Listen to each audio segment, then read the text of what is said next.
Very good evening on a Monday night. Welcome to the West Ham Voice. Thank you for joining me for the West Ham Weekly. Without any actual football or West Ham football to talk about, there's still quite a lot of stuff to discuss. Quite a lot of stories over the past week, and I kind of got lost. It's only just over a week since we played our last game. I thought for some odd reason it feels like it's a lot longer than that, but it's only just like 10 days or something like that. But anyway, despite no football, no West Ham football, there's an awful lot of other stuff to talk about. Of course, the World Cup has started. Are you into it yet? A couple of good games. Good game for England today. I'm going to talk a little bit about that, and also Wales has just finished their match against the US of A. They both finished. The score finished 1-1, and of course we had the hosts Qatar, who started off the World Cup. You can buy a World Cup, but you can't buy a winning team, can you? Well, you can. You can sort of bribe the other teams not to score.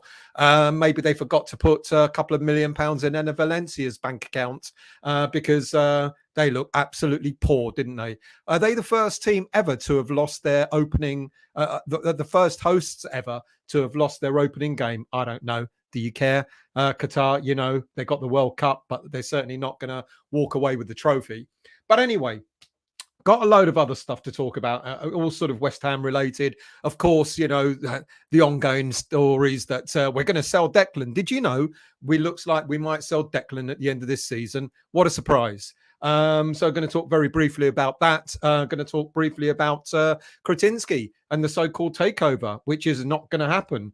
And there's a whole load of other stories as well. The updates on the women's team, the under-21s and the under-18s. Going to briefly talk about that.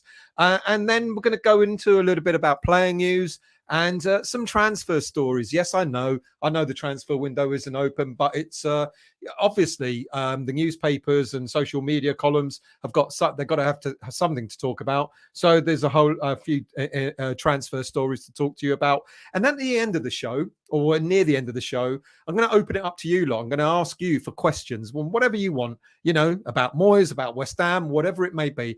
I'll do my level best to answer them. So if you've got a question, you've got to start with a Q. When you write something, start it with a capital Q, so I know it well. So I know it's a question, and I'll just pick those out to answer. So without further ado, why don't we just get on with the news updates for now?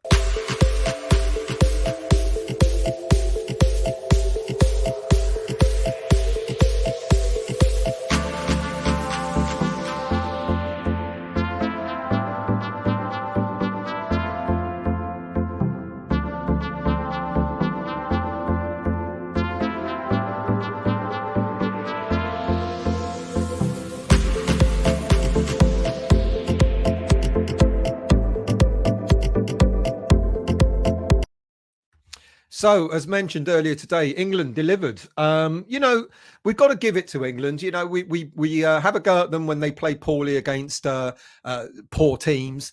So we've got to give them credit where credit's due. And the 6-2 win today showed a good professional composure in the team. A number of players sort of shone.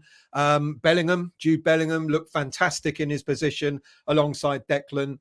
And I think if you're going to criticize England when they lose against Hungary like 4-0, etc., you've got to praise them when they beat the teams like Iran, and they beat them convincingly. And I think it was a really good professional performance by England today. Like I said, a number of players shone. Jude Bellingham, I think apparently he's the second teenager to have scored in a World Cup finals after Michael Owen.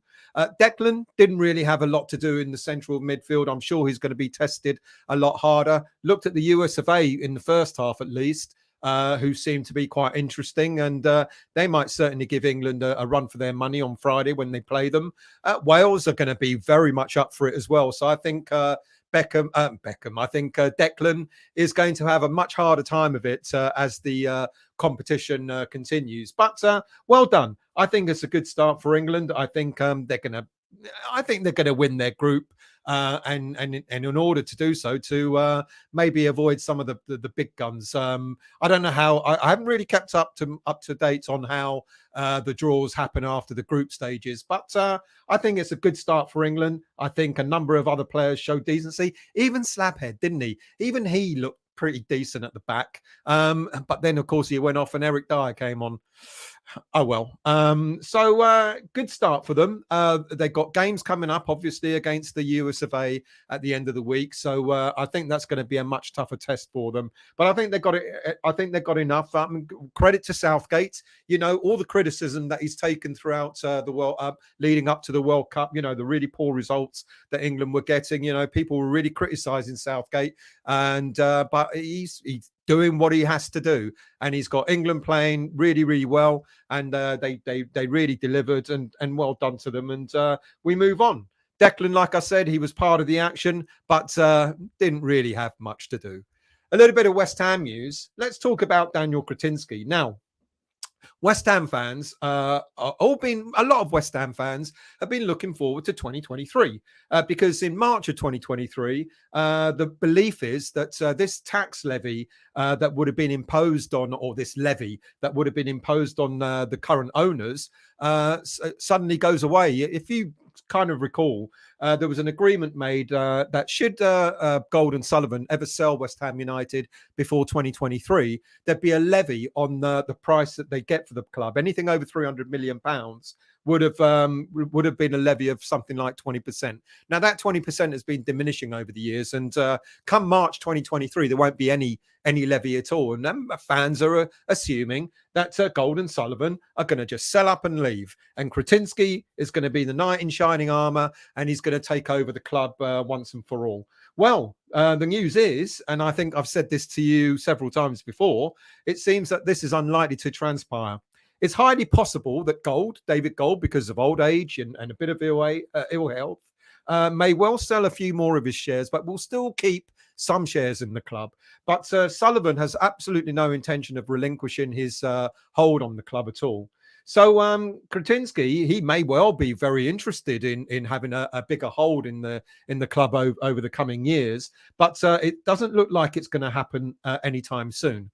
Back in May of this year, Kretinsky was asked in an interview if his stake in Spartak Prague had changed in any way because of the investment he's made in West Ham United. And his answer to both was no, simply not at all. He doesn't look like relinquishing his hold on Sparta Prague. And as you know, the rules are that you can't have a controlling interest in two clubs in Europe, just in case they play each other in a European competition, etc. Or you can't have interest in the club in the same league, and so on and so forth. So it looks like Kretinsky is not going to buy out West Ham United. He may well look at maybe increasing a number of shares, but not enough to have a controlling interest in the club.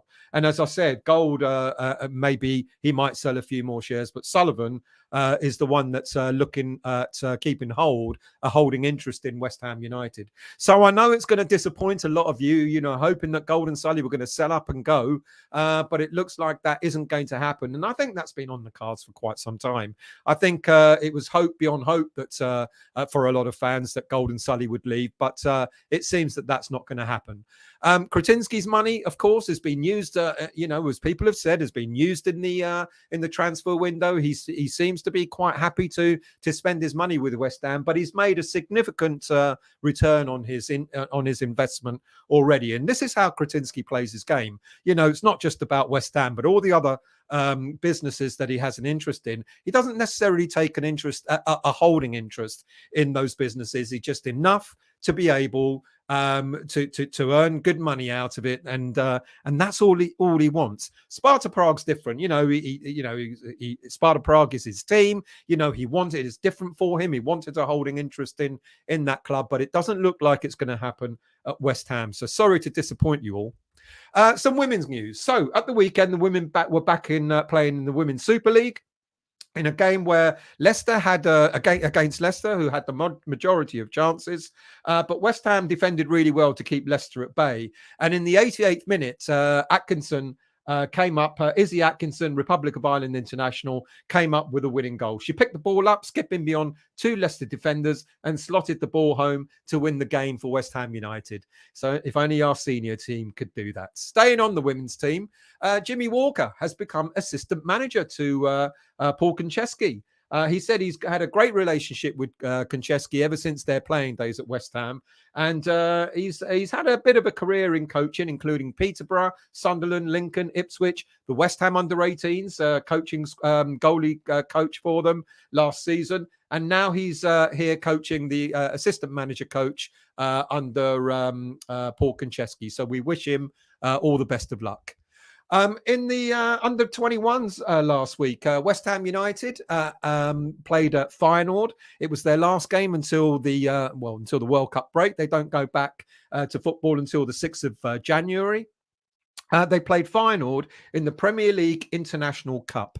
Christian Hegge, who's on international duty with the Hungarian under-21 squad, was not available. So Brian Cornea got a rare start in the under-21s. Ollie Scholes, who scored a fantastic goal against Spurs in the Premier League 2, was on the bench. West Ham did exceptionally well. Within 9 minutes, DIVIN MUBAMA started his hat-trick run by scoring a fantastic goal just outside the box.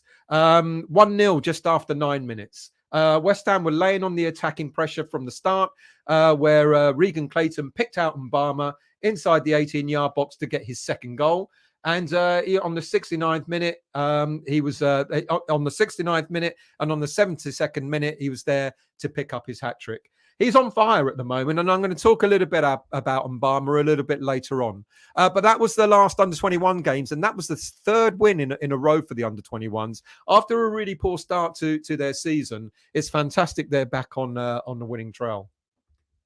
The under-18s go on and continue to win all their games. Kevin Keane had his lineup who played against Leicester again. We've been playing Leicester quite a bit over the last few weeks at all levels. They won 2-0 against Leicester. It was 0-0 at half-time. But Keane made a number of formation changes where we went to a back four to give us more attacking impetus. And George Earthy got the first goal for Leicester. And then Fawumni, who's been scoring quite a few goals over the past few weeks, got his second. That's 7 out of 7 wins for the under-18s in the league. That's an unbeaten run at them so far this for them, and they go again against Arsenal on the same day as we play Arsenal in the senior team. So we wish them well. Right. What about? Let's go into the chat and say hello to people because I forgot to do that. Who have we got tonight? Good evening to you, Martin. I hope you're well. Big score for you lot on the other side of the Irish Sea today. It was indeed. Good evening to you, Foxes. Watching Wales was like watching West Ham United. They got better, didn't they? They didn't start playing until the second half. Is that what you mean, mate? I hope you're well. Thanks for joining. Good evening to you, Vinay. How are you? Why do they play negative football with a lone striker and 9 defenders? Who? Wales or who? Which team? I was kind of half watching it and half writing the script for the show, so you've got to tell me who you mean. Kalispera to you, Sarif. I hope you're well, mate. Thank you for joining. Good evening to you, Andy. Good start to that little tournament over the seas. Foxes, Leighton Orient can beat Iran. Look, even my five-a-side team could beat Iran. They're bloody poor. Good evening to you, Howard. I hope you're well, mate. Thank you for joining. Good evening, Keith. I hope you're well. Good evening, Adam. How are you, mate? I hope you're well. Daniela, how are you? The girls win this weekend. Yep, just mentioned it. Good win for them as well. A best sort of win where you can grab a late win right at the death, you know, to not allow the other teams to sort of get in it. Mind you, other teams have scored even later, haven't they? Good evening to you, Adam. I hope you're well. Mr. McLaren, how are you? Missing, isn't Rice under contract? Yes, he is. Don't worry. I'll talk about that later. You know what these stories are like, Peter. I hope you're well. Good evening to you, Epic. How are you, Moyes out? I'm going to talk. Well, no, I'm not going to talk about Moyes later. I'm going to ask you to talk about Moyes and ask me questions, whether it be about Moyes or whether it be anything related to West Ham. I'll try my best. Alfie, how are you? Am I late? No, mate, you're definitely not. Don't worry. I was late. Good evening, Mr. Dodsey. How are you? I thought today England played very much like West Ham. Very defensive, slow play. However, the difference, as we all know, is England put the ball in the back of the net from the chances they created. And interestingly, Dodsey, in the show I did last week, I talked about, and it was picked up, not saying because of me, but it was picked up how many shots we've had in the league this season.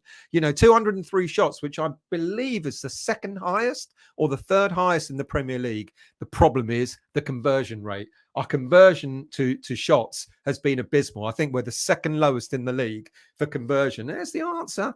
We just get a few more shots on target, and get them in that net, and everything will be sorted out. Daniela, as far as I understand, Rice side said he's going to look at what he wants to do at the end of the season. So everyone deciding he's leaving. He's not. I don't think I actually genuinely don't. Well, let's go on to that later. Good evening, Kevin. How are you? I'm very well, mate. I hope you are too. Vinay, I bought a Moyes brand dog collar and lead today. It's Moyes out every day. Adam, I think the referees and VARs are shocking. I don't think it'll get better. What's going on with this new VAR? They're even getting it wrong there, aren't they? And what's going on with all this extra time? 10 minutes added extra time. Was it the game, England game earlier, where they had something like 14 minutes? Am I wrong? Like 40? It's like what is going on? They've got 3-hour games going on rather than 90 minutes. Foxes, how much extra time going on? Well, this is it. It's weird, isn't it? It's just like bizarre. I wonder if what they're doing is that, whenever the game is stopped, the ball goes out of play or there's a free kick or whatever. I wonder if they're stopping the clock and they're saying we will play to 90 minutes regardless. That's pretty good in some ways. Wasn't there a thing about in Premier League football, you pay so much money for Premier League football and you only get to see something like 60 minutes of a 90-minute game because the ball is out or whatever the figure is, because the ball goes out, etc., and the clock keeps ticking. So I think it's quite interesting. If this is a new thing going forward, then you get a full 90 minutes for your money. Is that wrong? 10 minutes added extra time, though. It is bizarre. Daniela, you were saying Wales were okay, but didn't do much in the final third. I think England should have the beating of them. I think it's going to be tight for them, but I think England should have the beating of both of them. Good evening, Fat Gitchenko. How are you? I'm Moyes in. I'm sure we can turn it around. I also believe in the flat earth, and I've seen a pig fly. So have I. Balon, good evening to you. When I'm pissed. Fans are assuming wrong about what? Kretinsky isn't in. Exactly. I hope I explained that. They absolutely are assuming wrong. People think that Kretinsky's. People think that Gold and Sullivan are gone. They're not gone. Certainly not Gold. Well, until he, goes. But Sullivan is definitely keen on maintaining an interest in West Ham United, a controlling interest. Peter, Gold may pop his clogs before that happens. Well, that's true as well. And then it will all go to his family. Trodge, Sully will get first offers, though, on buying Golds. Exactly. He absolutely would. I would have thought. I think exactly. Well, I don't know how it works. Whether you can just sell it to your mates or whether you've got to offer it to all the other directors on the board, etc. But I would have thought that, Gold, it definitely looks like he might be parting ways with some of his shares, but not all of them. Ballon, I don't get how fans are saying we should get all these new managers, but they forget who runs this club. Top managers won't work for GSB. Well, won't they? I think it's quite a lucrative. I wasn't going to talk about it, but I might as well mention it. I think West Ham United is quite a lucrative club to play for. You think about it. It's in London. It's in the Premier League. It's done well over the past couple of seasons in, playing in Europe, etc. And they've got money to spend. 160 million in the last transfer window. Is it 300 million over the last 2 or 3 seasons, something like that? So they'd be, any manager I think would enjoy going to West Ham United because they know they're going to get the backing. It's great living in London, bloody expensive though, but great living in London, etc. So I think it's quite a lucrative job for quite a few managers. Adam, England will face Senegal or Ecuador if we win our group. A second in our group will play Holland if they win their group. England will face Senegal or Ecuador if we win our group. As a second in a group, we'll play Holland. Really? So if we win it doesn't bode well for us, does it? Oh, well. Trudge, MUBAMA is a machine. Do you remember, people? I talked about DIVIN MUBAMA quite a long time ago. He's a goal machine. He's a fantastic player. I'm going to talk a little bit more about him later on. Epic. The under-18 coach should replace Moyes because he changed the tactics. Well done to Kevin Keane. Absolutely. Good evening to you, John. How are you? I hope you're well. Good evening, Neil. From rural Australia, 8:25 a.m. Breakfast time. But normal time for you. Good evening, Mark. Thank you for joining, mate. Hope you're well. Good evening, Trini. West Ham would be around. I'm not sure if we would. Good evening, disabled team. Good evening, everyone in the chat. I hope you're well, disabled team. I hope all is well. Good evening to you, Clive. How are you? One of my moderators on the channel. I hope everything's well with you, Clive. Who else have we got? And Mandy, good evening to you. Just goes to show how much time is wasted in Alec. Well, exactly. That's what I'm thinking. I actually quite like the idea. Mind you, if we're playing away, and we're playing an 8 o'clock like Leeds, is it 7:45 or 8 o'clock kickoff on the 4th of January? Imagine if that goes into proper time added on. We won't be leaving there till 1 o'clock in the morning. But yeah, you're absolutely right. Moyes looking for Rice replacement, quite possibly. Let's get rid of 69XX site. So gives me 1 second. It's gone. Mark. Pure time still, and it would stop time wasting and stupid late. So yeah, pure time. I think it's a really interesting. Well, not before time, really, eh? Jonathan, how are you?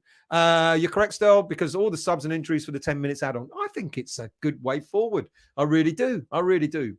Pete, the extra time in the England game was because of the goalkeeper got injured. Of course, 14 minutes in the first half. I thought it was about 14 minutes. It's great to see, Clive. Great to see so many of you this evening. It is. Thanks for tuning in. Please remember to thank you, Clive. Much appreciated. There you go, Daniela. Pigs, Pink Floyd made pigs fly. So there you go. Pigs can fly.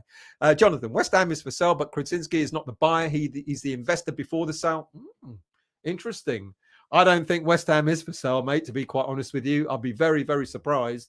Or if it happens anytime soon, that is. Good evening, John. So Sully said he wants his lads to stay on the board when he goes. Well, I'm not so sure about that, John, because we hear that he's not quite enamored with with his young man taking over West Ham. I'm not sure he thinks it will be in safe hands, to be quite honest with you. Good evening, James. How are you? I hope you're well.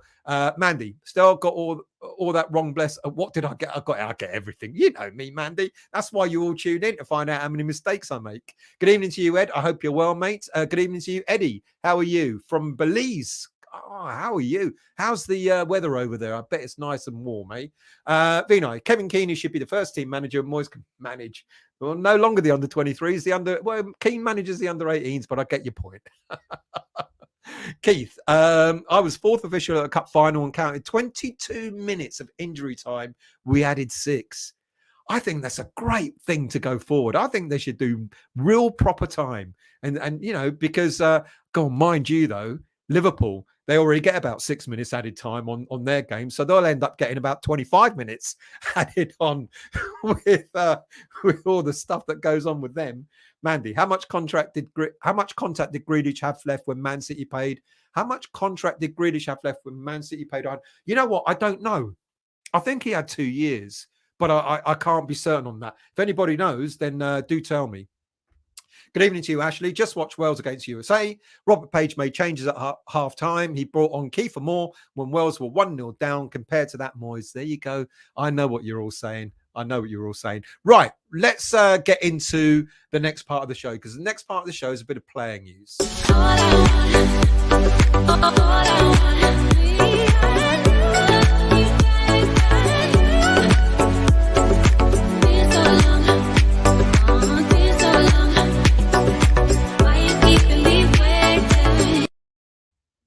So, of course, the first bit of news is that everyone thinks that Declan Rice is about to be sold. Look, I've seen the stories that have come out with Declan. Apparently, the club will be looking to take offers for Declan at the end of this season. Declan Rice will have 1 year left. And, effectively, he'll have 2 years left on his contract because his contract expires in 2024.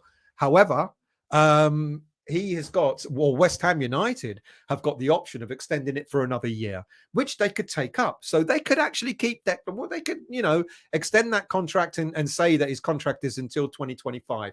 And this is why I actually don't think we're going to look at selling Declan Rice at the end of this season. I think it's going to be interesting. I think Declan is going to shine in the World Cup. There's absolutely no doubt about that. I think he's going to be one of the stars of the World Cup. He's going to, the interest is going to build up. And then other teams are going to start looking abroad. I've alluded to, I don't know how long ago, a year and a half ago, something like that. I talked about Real Madrid would eventually have an interest in Declan Rice. And apparently there was some weird talk, God knows how long ago, where apparently his father, who's his agent, was out in Real Madrid about a year or so ago. I don't know how true that is. I can't tell you for sure. I've never had that corroborated, but that's one of the rumors that came out. And I just imagine that all eyes are on players like Declan Rice in this World Cup. They're going to see how he fares, and I think he's going to shine. And there's going to be enormous interest in the young man when this World Cup is over and when this season is over.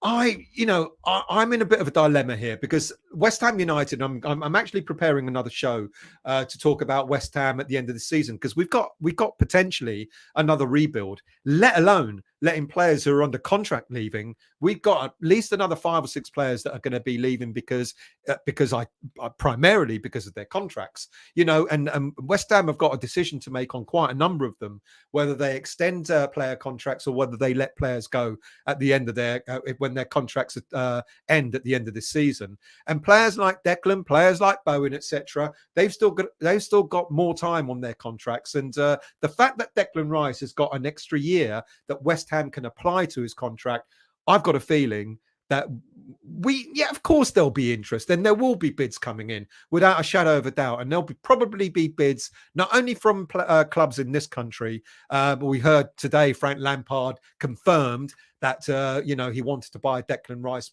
whilst he was there. That's old news as well. That's just regurgitated news. We knew that anyway. We know that there's Chelsea interest. We know there's Man United interest. We know now that teams like Liverpool are sniffing around, etc. There's even talk about Newcastle being interested. I don't know, but I'm interested in what Mark Noble said last week when he was interviewed, and he talked about Declan. He said, for Declan Rice, it's not about the money. Obviously, it's about winning things and so on. And Declan himself has said the same thing. This is not a secret. This is not something that's going to be a surprise to anybody. But I just wonder, with Declan Rice, whether he will leave West Ham, because he talked the other day about, how he loves being a captain of this great country. He spoke in those words. He talked about, West Ham United and the pride he has. And he said it does blow the mind. In football, there are no guarantees of anything. Anything can happen. Injuries or going out on loan. There is luck involved, and you need a little bit of luck on your side because you need to take your chances when you get it. You need to have the full package and the character and personality. You need to be willing to learn as well. I feel like I've had those characteristics regardless of anything. I just wanted to have a career in the game at any level. And he thanks West Ham for the fact that he's given him that opportunity. And he talks about his development, and he acknowledges that his development has rocketed, etc., that it's improved and so on. He talked about his heartbreak when he was released by Chelsea at the age of 14. But the following day, he was invited to come training with West Ham at 14. And it was all I've ever known. Really being at one club, to get that setback was really tough. But I can say that once I knew West Ham wanted me, there was no doubt in my mind that I wanted to come here. And I can proudly say that this was probably the best decision I've ever made. I got released on the Wednesday night and I trained here the next night on the AstroTurf outside Chadwell Heath. I remember my dad being pulled aside the training session and told the club wanted to sign me. He talks about his pride, about leading West Ham out. I felt like I've been ready for a while. I've been training with the first team, Slaven Bilic, giving him his start. I felt comfortable with the lads, etc., etc. And the buzz that he got when he came on as a late sub. Talked about going home on the train, feeling the buzz, etc. But he also talks about the fact that he's leading out this great club. My motivation is being captain of this great club. Getting to walk out every week as captain is special. And if that doesn't motivate you, I don't know what will. He talks about West Ham with a passion, a real passion. And I just wonder, Declan, you can see he's quite a humble lad. You can see that he's the sort of person that, he knows what West Ham United have done for his career. We know what he's done to West Ham. We know that. We know that West Ham United wouldn't be the sort of club it is right now without Declan Rice. But it goes both ways, doesn't it? And he knows he's indebted to West Ham United. And that's why I just think, I was convinced at the beginning of this season. I said, let's make the most of it. This is Declan Rice last season. Let's say goodbye to him. Let's bid him farewell and thank him for what he's done for West Ham. I'm not so sure, I think that maybe he's going to look at what we've done in the transfer window. Okay, it hasn't quite worked out yet. It hasn't quite worked out, but we bought some fantastic players, and Declan Rice is going to be looking around him and going, "I'm captain of this team. I'm captain of the number 10 of the number 10 of Brazil. I'm captain of the number 9 of Italy, etc. Look around me, and there's going to be, as I said, there's going to be another investment. There's going to have to be another investment in the summertime. Now, okay, we could use Declan Rice's money, the money that we get off from selling him, and rebuild the squad, or we can tweak the squad that we've got, bring in a few players on top of what we've already got, including Declan Rice, and see what happens. And I'm beginning to think now that quite possibly Declan Rice might stay just one more season. We trigger the extension clause on his contract till 2025, keep him there until the summer of 2024, and then say, all right, now we let you go, get £50 million for him with only one season left on his contract, and let him go then. I don't know. You tell me if I'm wrong, or if I'm thinking, so I'm always trying to be a half glass full man, but am I going a little bit too far? I'm not so sure. The way he talks so passionately about West Ham United, about the opportunity that West Ham United have given him, believing in him, not only believing in him to play at such a young age, but then believing in him to become club captain, and leading that team out, and the pride that he takes and the motivation that it gives him. A number of people, even I questioned it early season. I said, maybe, Declan Rice being captain is maybe having a bit too much of an impact on him. Maybe but he's beginning to hit, fire on all cylinders. It took him a while. The whole team took a while, didn't it, really? And then we've still got players that are still trying to pick up the pace. But Declan is getting better and better, and he's getting to the level that we know he can play, and he always has played for West Ham. And I just think he believes he owes West Ham a debt of gratitude. And I think maybe, just maybe, we might get another season off him. I could be wrong, of course. I usually am, but there you go. So what other news have we got? Well, I forgot to put that up. Look at him kissing that badge. You don't kiss the badge if you're about to leave, do you? Oh, shouldn't have said that, should I? Next up. Well, let's go to another youngster, David MUBAMA. Right. He seems to be relishing his time in the under-21s. He got promoted to the under-21s at the tail end of last season.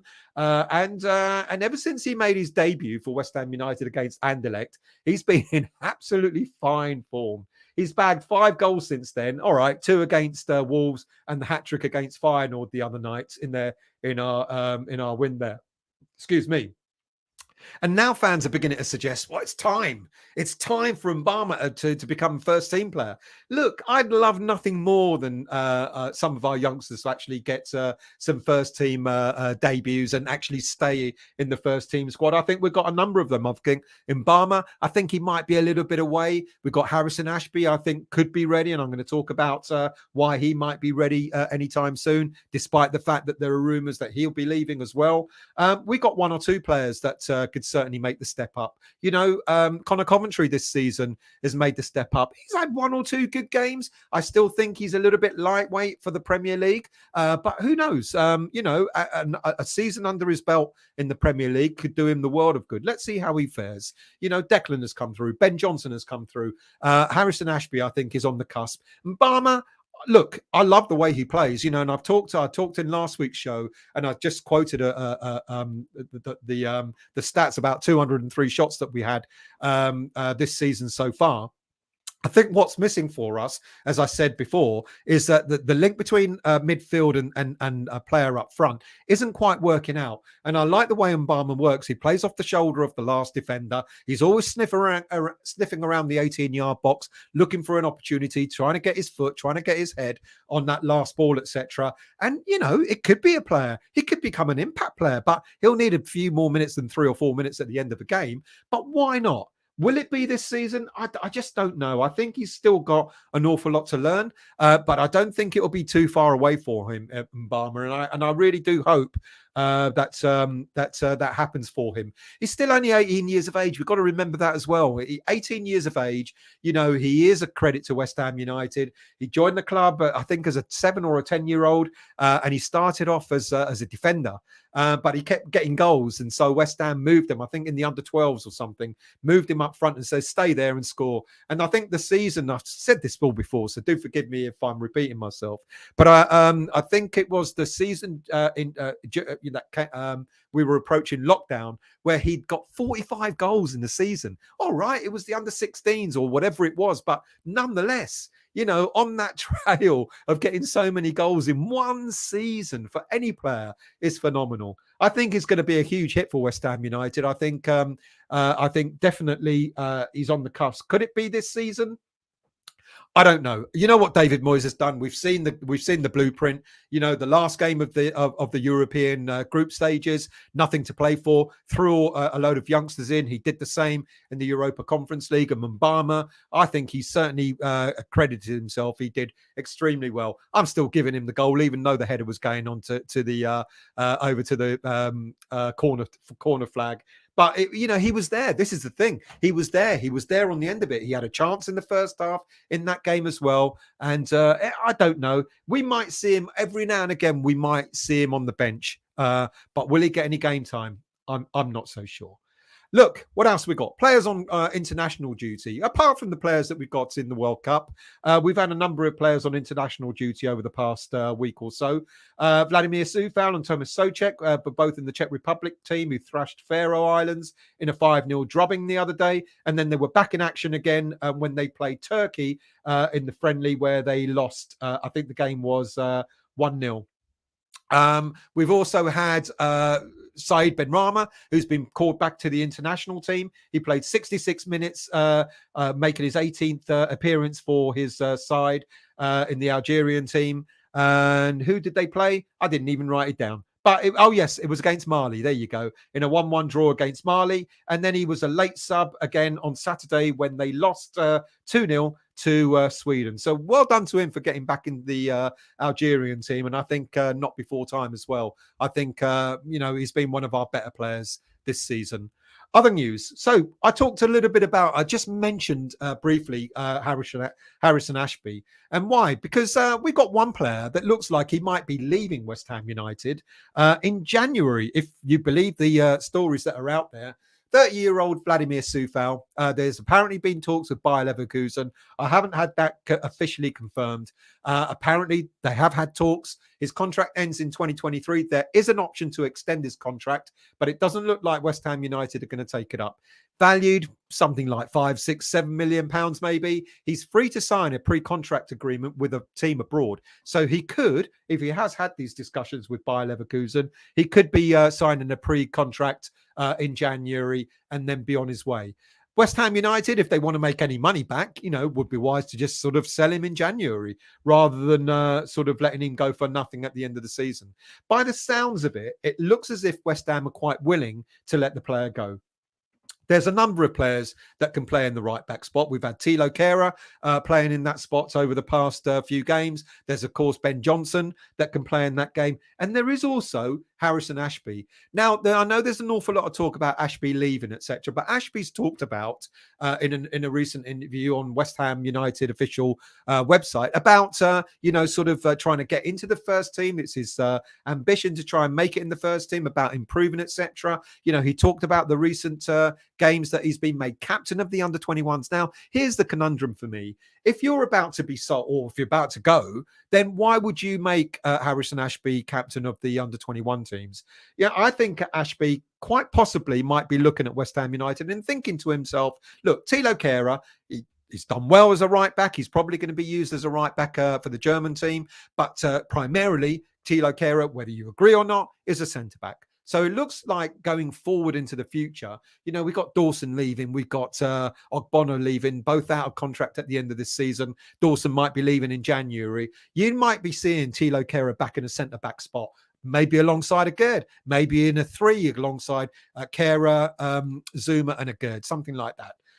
But so Kehrer, I think, going forward will be used more primarily in a centre back spot. Then you got Ben Johnson, fitting into his right back spot, and then Harrison Ashby will look at that and go, I may not be getting the chances now, but if it's only between myself and Ben Johnson, there's an opportunity there. There's a chance to be breaking in more regularly into the West Ham team. And with Soufal going, I think that will give him a much bigger opportunity. Look, Soufal, he was great for us when he first arrived, wasn't he? He was fantastic. He's made 87 appearances in total. But he's fought, like a number of other players at West Ham, kind of like they've had one or two good seasons and then they've kind of fallen away.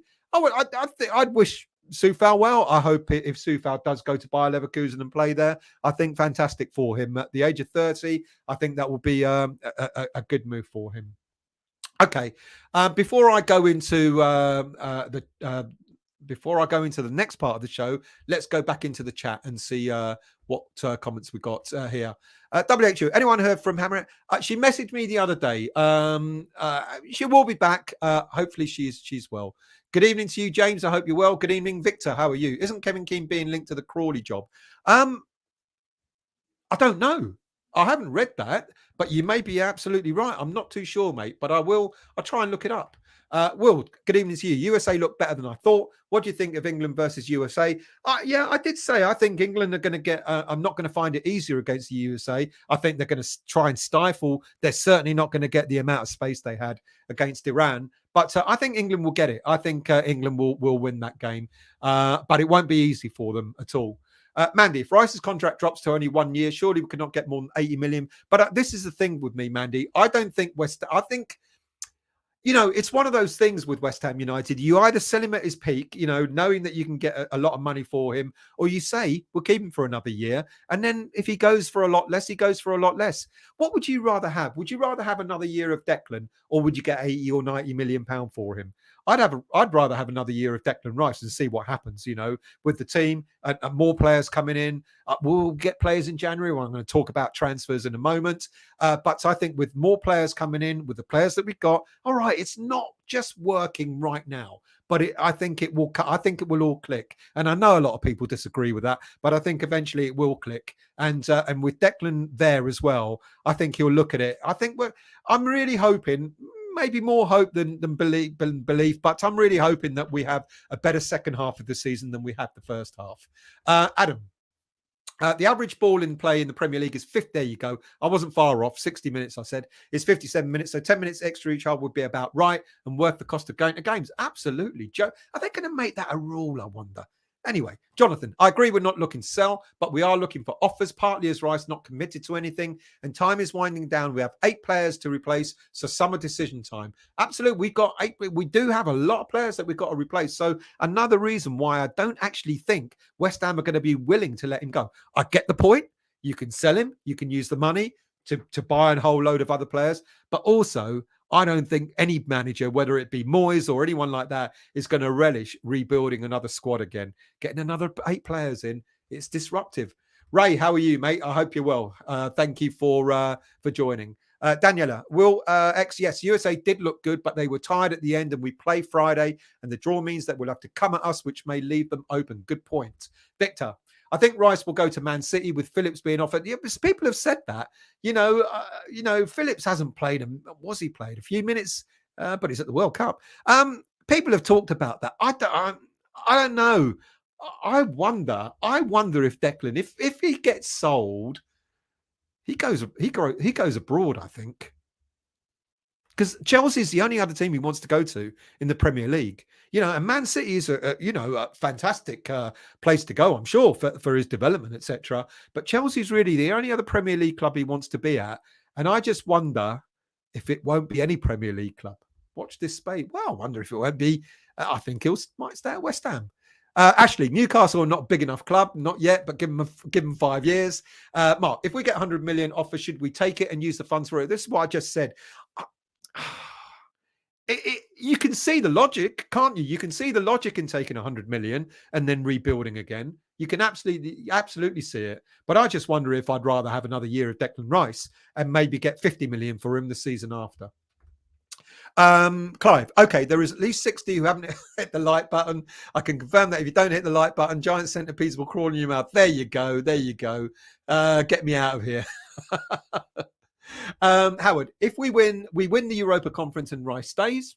Very, very possible. And there's no reason why we shouldn't win that competition. We are going to come up against tougher opposition. But, Vinay, anything can happen in football, agreed, such as spend 180 million and get relegated.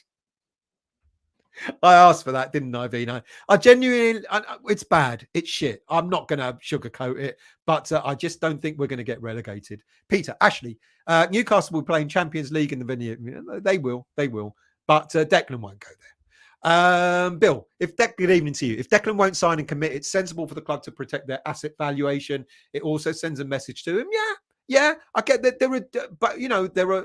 there are points for both sides. There are points to say we want to keep you, and like I said, I mean, when I was reading out the stuff, it was actually the interview that he did, talking about the passion, talking about about his sense of pride leading West Ham out, etc.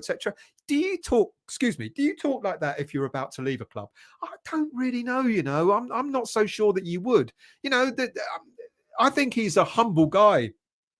And he'll be indebted to West Ham United for giving him the opportunity. Would he have got, is an interesting question for you, would he have got the same level? Would he have got to reach the same heights at another club? Would he have got it if he went to, I don't know, Fulham or another team? I don't know, I don't know. I think West Ham have done right by him. They've nurtured him. They brought him along. They saw the value in him, and they gave him the opportunity. And now making him captain at such a young age as well. That's another reason why I think he might just stay. Good evening to you, Mice. Maybe that's what he told the Republic of... Oh, good point. Daniela, Victor Fenn, I don't think Rice will go to City. He likes playing games, and at City, he'd be a squad player. I think Liverpool's more likely, but I hope he stays. I don't think he'd want to go to a place like Liverpool. Ray, West Ham will think of the money lost. Will they, though? I mean, we always talk about the owners being tight, etc., and yet they've put their hands very, very deep in those very, very deep pockets. Paul, don't think he will go. We will be stuffed without him. He won't leave London. There's the other thing. He won't leave London. Here I'm saying he might go to Madrid. Mice. Declan wants to emulate Noble and follow West Ham in the Championship. Harsh, cynical. Adam, we won't get relegated. We will finish mid-table and win the Conference League, so Declan will stay. And as I said at the beginning of the season, I will take that. If we win a trophy, whether it be the Conference League or the FA Cup, because we don't have anything else to win now. If we win a trophy and we finish mid-table, I take that. A day out, either at Wembley or a day out in Prague. Well, not a day out, 3 days out in Prague. I did tell the missus the other day that we're going out to Cyprus for a wedding. And then I said to her, we should be coming back via Prague. And she wants to know why. I haven't quite told her yet. Victor, no, Daniela, he will get in the Man City team. Rice is a class player. But they do play. Guardiola does play rotation there. Even De Bruyne sits a game out here and there. So Declan will as well. Disabled team. If you're selling this summer, you will maximize value. If you wait until his last year, you won't get anywhere near 100 million. And I agree with that. And I think that's absolutely okay. And I think that's what West Ham United are going to weigh up. They're going to weigh up, do we want to get the 100 million? Or do we want to just, let him go, extend his contract by another year because it's a club option to do it, extend it by another year, let him go the season after and get 50 for him or 60 for him or whatever. David, we will stay up and Moyes will still be here next season. Next 3 games, we'll get 7 points. There you go.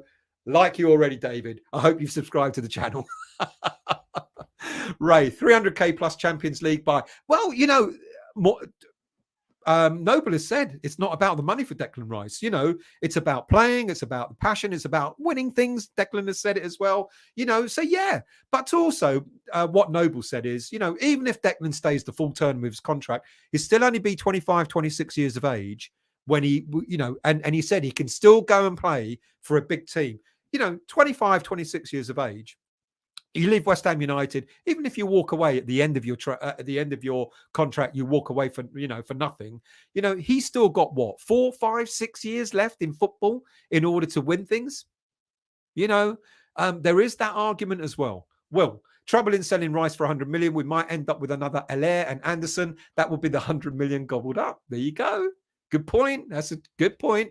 Disabled team. To replace someone of Declan's ability, it will cost you 60 or 70 million pounds. Absolutely right. Good evening to you, Henry. How are you, mate? I hope you're well. Thanks for joining. Daniela, Victor Fenn, no, if they don't build the team around him, not sitting on City's bench like Phillips and Grealish. Well, look, 100 million pounds spent on Grealish, and he sits on the bench quite a lot. Phillips, all right, he's been out injured, but he will be sitting on the bench. What did he cost? 40, 45 million sitting on the bench. Guardiola isn't going to go and think, oh, Declan Rice cost me 100 million pounds. I've got to play him, because he's already done that. He's already bought Grealish, and he's gone, Grealish, I've paid 100 million for him, but I'm sitting him on the bench. So he's not going to think for a minute what a player's value is. If he doesn't think he wants to play a player because he can't get ahead of whoever's there at that time, Rodri or whatever, he sits on the bench. Paul, already spent a fortune and team has not improved. Rather keep Declan. Good point, Paul. We have spent a lot of money and things haven't improved just yet. It'll get better, Paul. It will. Jonathan, he could stay, but we would need another 100 million investment. I don't think we will.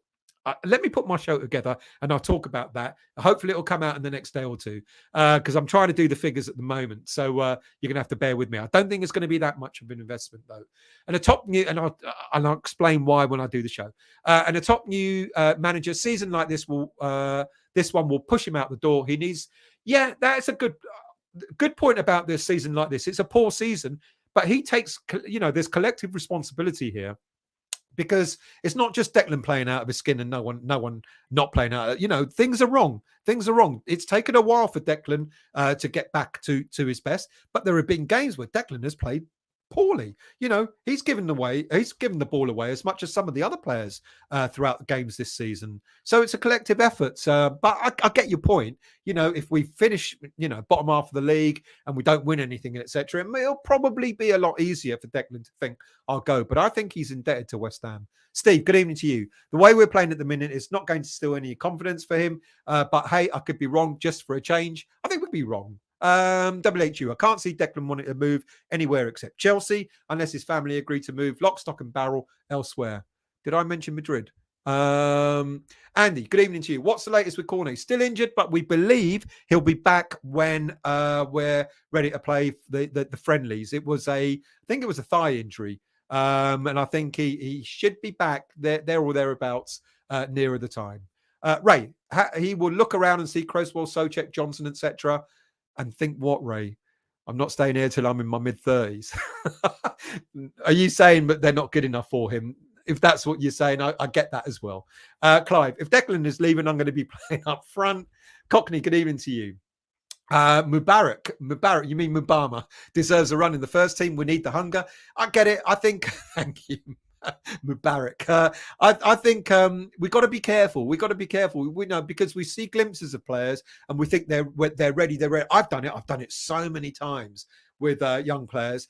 I actually think that all the fuss about Sonny Perkins when he left West Ham United at the end of last season, I think MUBAMA is a much, much better footballer than Sonny Perkins. So I wasn't a disabled team. You tell me. I think you told me in one of the shows recently that he's doing quite well at Leeds. But I think MUBAMA is a much better player than Sonny Perkins. But I think we've got to be careful with players. But Moyes, I know people get frustrated with David Moyes and they're like, oh, well, doesn't play the youngsters and that's why they all leave, etc., etc.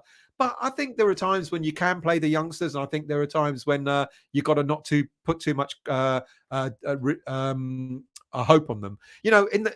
Was it last season? I think the season or season before, where we were playing last season, where players were getting a bit of time. They were coming on, for the last 5 minutes and then the last 10 minutes, etc. But they weren't quite doing it, and no, it takes a bit of time, and I don't want to do that. I don't think we want to do that to MUBAMA. I keep remembering what he did, Moyes did to Odebeko the first time he was here.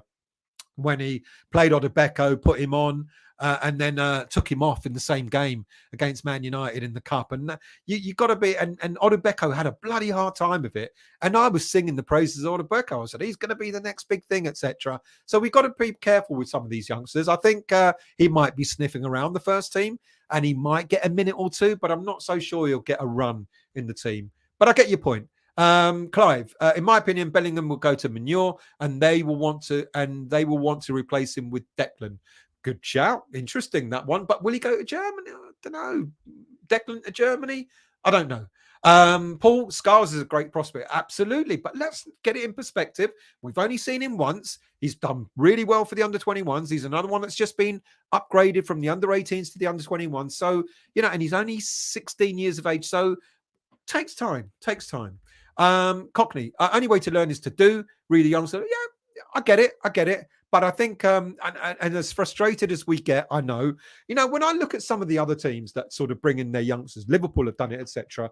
You look around you, they get time, but they've got a wealth of absolute talent around them. So they're in a cushion. They come on and they're in a cushion. I think we've got one or two players that sort of like, Moyes will be looking and thinking, I'm not so sure I can put a youngster in this, and one or two of you mentioned, players like Creswell, etc., or other players like Souček, who's not on form at the moment, Bowen, who's not on form at the moment. And Moyes might turn around and say, well, hang on a minute, I've got to be careful here, putting a youngster on. If my senior players can't do it, then what am I going to, I might be exposing the youngster to things that maybe will damage their reputation rather than enhance it.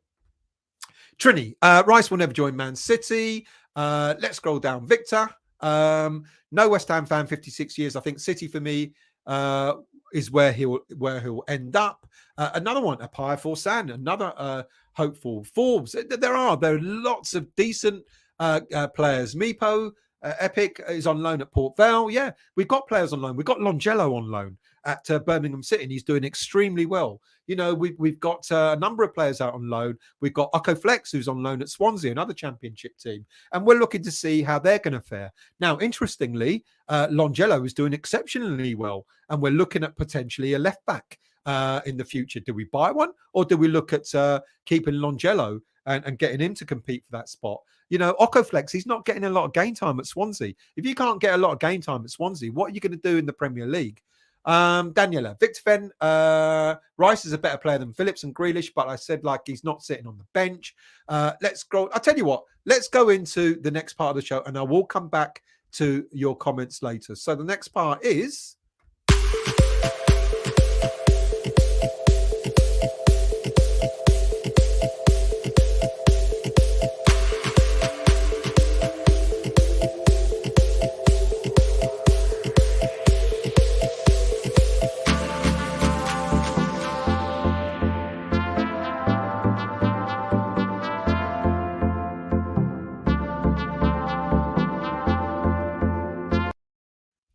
We have, it's Matt, the silly season started early, but there are a number of players that we're linked to. And interestingly, the first one is someone that I spoke to. I did a show the other day called The Boys from Brazil about how Rob Newman went out to Brazil in October to set up closer links with 4 teams in Rio de Janeiro: Flamengo, Fluminense, Botafogo, and Vasco da Gama. And while he was out there, he was talking to another team, Sao Paulo, about one of their players. And it looks like we may be making a signing pretty soon of a Brazilian youngster. Look, there are a number of stories that are coming out here, left, right, and centre. Like I always say, don't always believe everything. But the first one sounds a little bit more... with a bit more substance to it than some of the other stories.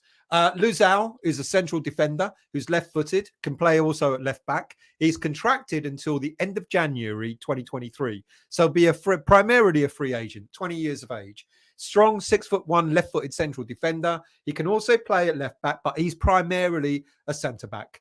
As I said, Newman was out in Brazil building a scouting network over there to look at some of the best talent around that country. And why not? Makes absolute sense. Many other teams have done the same thing over the years. It's about time we started doing it. And I think with Newman's international scouting prowess when he was working for Man City, it just makes absolute sense for West Ham to be looking at the South American market for some of the brightest young talent. And while he was out there, he was negotiating with what team is it? Sao Paulo, to bring Luzao to West Ham. Now, the initial offer was turned down, even though he's a free agent. There's talk about Luzao, being nurtured at Sao Paulo, wanted Sao Paulo to have a compensation for him. And there's negotiation about some sort of compensation going on, but also about image rights as well for the player. And by the sounds of it, the deal could be done fairly imminently. He'll come on a free. He'll come for a nominal fee, basically, and so long as they agree the image rights, etc. And he could be an understudy to Aguerd. He could be an understudy to Creswell if used at left back as well. And we've got to consider that we've got players that are, mentioned it earlier on, we've got players at the end of the season who'll be leaving. Ogbonna, quite possibly. Dawson might be sooner rather than later, could be leaving, etc. So we've got the issue yet again of having to manage our defence. And Luzao is an interesting prospect. He's a very, very strong defender. He's someone that is a bit of a David Moyes type defender, one could say. But he's got speed. He's got agility. He's got good speed on him. And it sounds like, from what we understand, he will be signed for West Ham when the January transfer window opens. So very interesting. Next up is one of his teammates, Pablo Maia. Now, here's an interesting player. Now, how much truth there is in this one, I can't tell you. I'm not so sure if it has as much substance as the Luzao story. Pablo Maia is a defensive midfielder, contracted until September 2023. He's currently valued at something like £9 million, 20 years of age. A number of clubs have made a concerted interest in him. Apparently, Fulham want to buy him. Apparently, Nottingham Forest. Who do they not want to buy? Nottingham Forest. Is there not a limit to how many players you can buy in any one season? Apparently, Nottingham Forest have an interest in him as well. From what I understand, one or both of these clubs have made an offer for him, but his agent has said that there's absolutely no rush to sell his prize asset, and I'm sure it will be a prize asset for him. He's contracted until the end of September anyway, but it could be that he'll leave on a free. Another player that will leave on a free. He is a bit of a bull in the middle of the park. He's the Casemiro of Sao Paulo, apparently. Great passing ability, good vision, no nonsense tackler. He picks up an awful lot of yellow cards. But he's also very skillful on the ball. When he picks the ball up, he's the type of defensive midfielder that can change the game from defense into attack with his speed and his skill on the ball. He's quite a good ball player. He can dribble past players, etc., with ease. A number of Premier League teams, I said, are interested in him, but there's no great hurry for the agent's side to sell him. I think what they're going to do is wait for a bidding war to start, to be quite honest with you.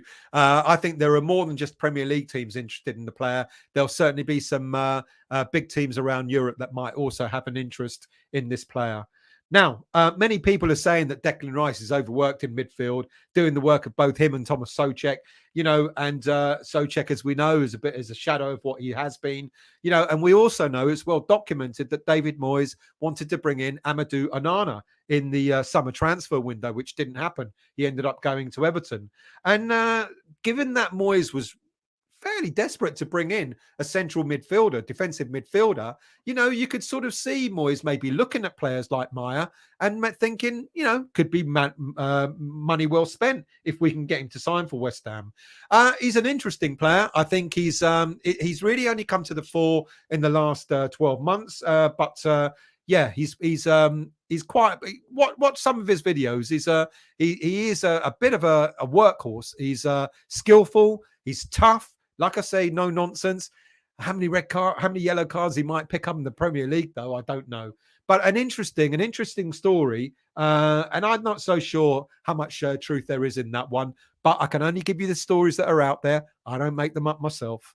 Next up, it's a player that we had an interest in the past, and Tosin Adarabioyo. He's an ex-Man City central defender, youth player at Man City. We had an interest in him a couple of seasons ago, and then again, looking at the void that's going to be filled by Craig Dawson. Craig Dawson might be leaving in January. Let's be clear about that. There's a good possibility that he might do. Angelo Bonner, as I already said, and also a suitable backup to Kurt Zouma. Kurt Zouma always looks perpetually injured, always injured with his knees. We know he goes through a special training regime to sort of safeguard his knees in training, etc. So we need cover. It's ironic. We thought we were sorted when we got Kehrer and we got a Gerdin, but again, we're going to be needing more cover in central defense. Now, Tosin is contracted with Fulham until 2023, but it looks like if they want to make some money back on him, they might be interested in selling him in January. 16 million.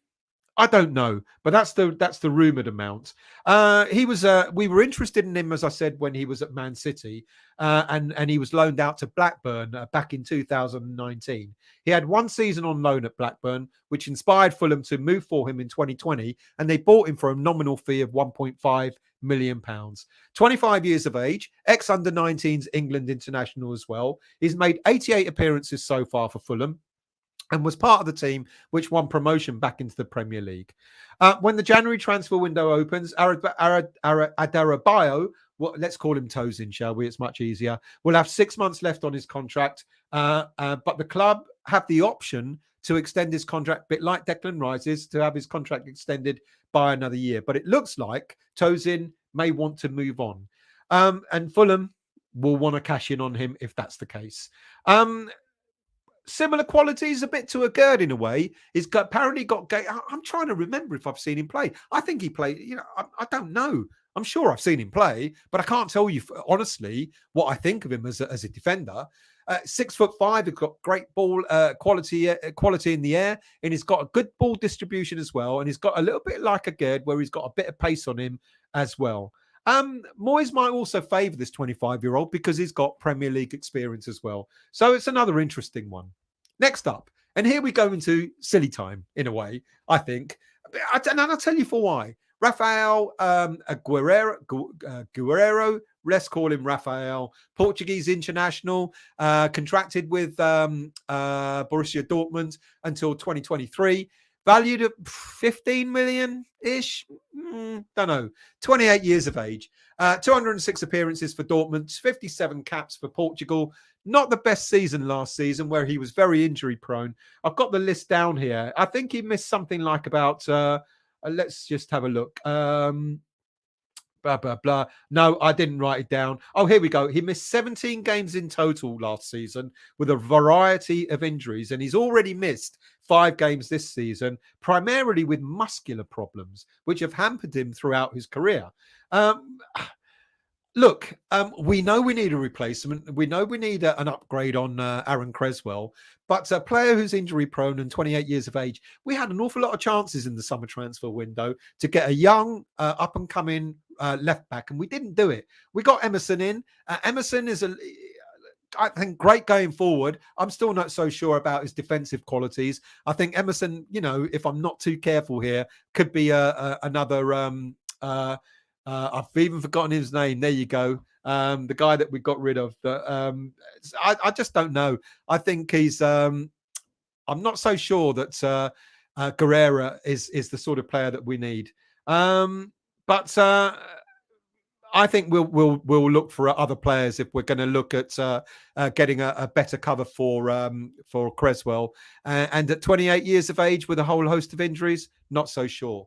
And this goes on to Jordi Alba as well. Jordi Alba, 33 years of age, still valued at £15 million. Got a contract with Barcelona until 2024. Spanish international, older than Creswell. Best seasons behind him, maybe. He's a good defender, but shouldn't we be going for a younger option? And I think he's another player that I think is it's an interesting story, but I don't think there's an awful lot of substance to it.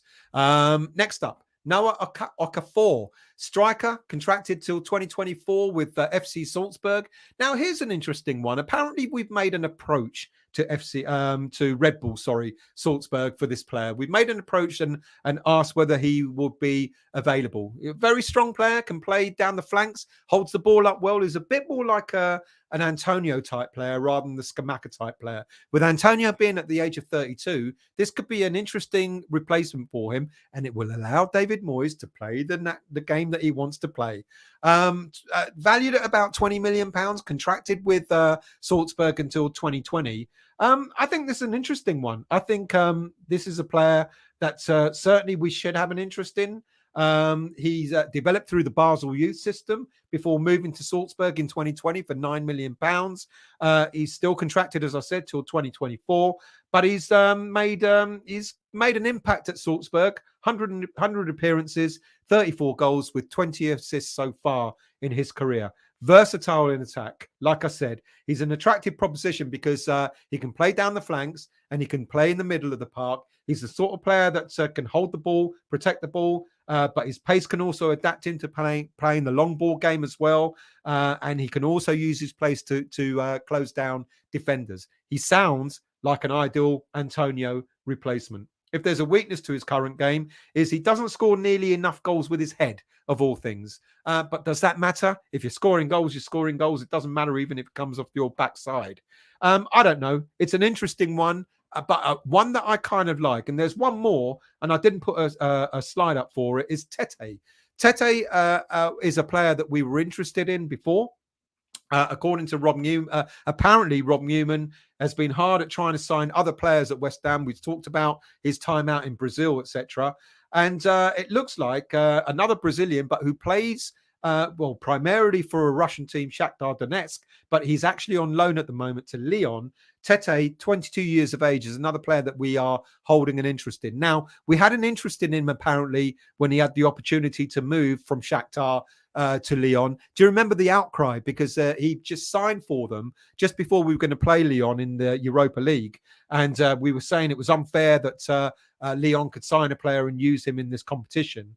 But there's rumour that we're back in for him. He's had 108 appearances for Shakhtar, where he scored 31 goals with 15 assists. He's had 24 appearances for Lyon, where he's already scored 7 goals with 8 assists. So he's proven in 2 leagues, not just the Russian league, but also in the French league, that he's got an eye for goal and he can create chances as well.